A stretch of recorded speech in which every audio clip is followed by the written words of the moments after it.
नमस्कार, आप देख रहे हैं पंचायती राज न्यूज और मैं हूं आपके साथ हर्षद। रायपुर सांसद एवं पूर्व कैबिनेट मंत्री बृजमोहन अग्रवाल ने केरल में हुई मॉब लिंचिंग की घटना में मृत राम नारायण निवासी चांपा जांजगीर छत्तीसगढ़ को श्रद्धांजलि अर्पित करते हुए उनके परिजनों के प्रति गहरी संवेदना व्यक्त की है।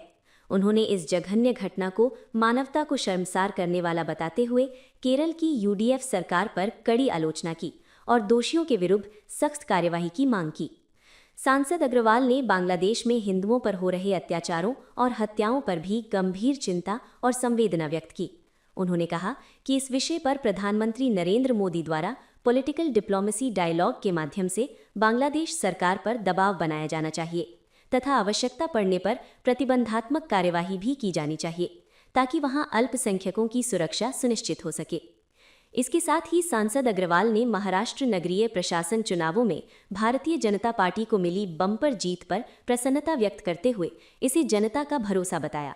उन्होंने पार्टी नेतृत्व, राष्ट्रीय अध्यक्ष जेपी नड्डा, नितिन नबीन सहित समस्त नेतृत्व को बधाई दी तथा महाराष्ट्र की जनता का आभार प्रकट किया।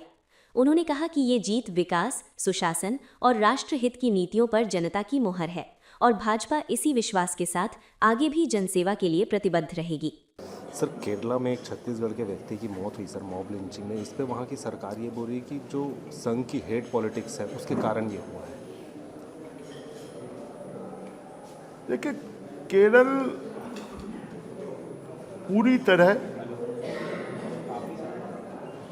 माओवाद से प्रभावित स्टेट है और केरल में जो लेफ्ट की सरकार है उसकी संवेदना समाप्त हो गई है और ये जो छत्तीसगढ़ के एक नौजवान की वहाँ मॉब लिंचिंग के कारण मौत हुई है उसके लिए अगर कोई जिम्मेदार है तो केरल की राजनीति और लेफ्ट की राजनीति है जिसमें थोड़ी सी भी सहिष्णुता नहीं बची है और ऐसी ही स्थिति बंगाल की भी है। सर, आपने बंगाल की बात कही, वहाँ के चीफ मिनिस्टर का एक बयान है जिसमें वो कह रही है कि बीजेपी 1.5 करोड़ लोगों का नाम काटना चाहती है। बीजेपी किसी का नाम नहीं काट रही है। कांग्रेस के लोग, विपक्षी दलों के लोग हमेशा मतदाता सूची की शिकायत करते हैं और जब मतदाता सूची का शुद्धिकरण हो रहा है तो आपको कौन रोक रहा है? कोई गलत लोगों के नाम कट रहे हैं तो आप अपील करिए, उनके नाम जुड़वाइए। बांग्लादेश की सीमा पर भीड़ क्यों लगी हुई है?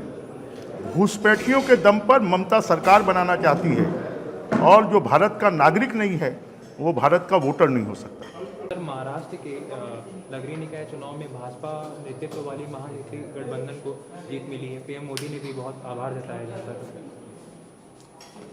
मैं नरेंद्र मोदी जी को, नड्डा जी को, नितिन नवीन जी को, देवेंद्र फडणवीस जी को बधाई देता हूं कि पूरा देश एनडीए पर, भारतीय जनता पार्टी के ऊपर में विश्वास कर रहा है और देश की आर्थिक राज्य कहे जाने वाले महाराष्ट्र में फिर से भारतीय जनता पार्टी स्थानीय चुनावों में बहुमत प्राप्त किया है।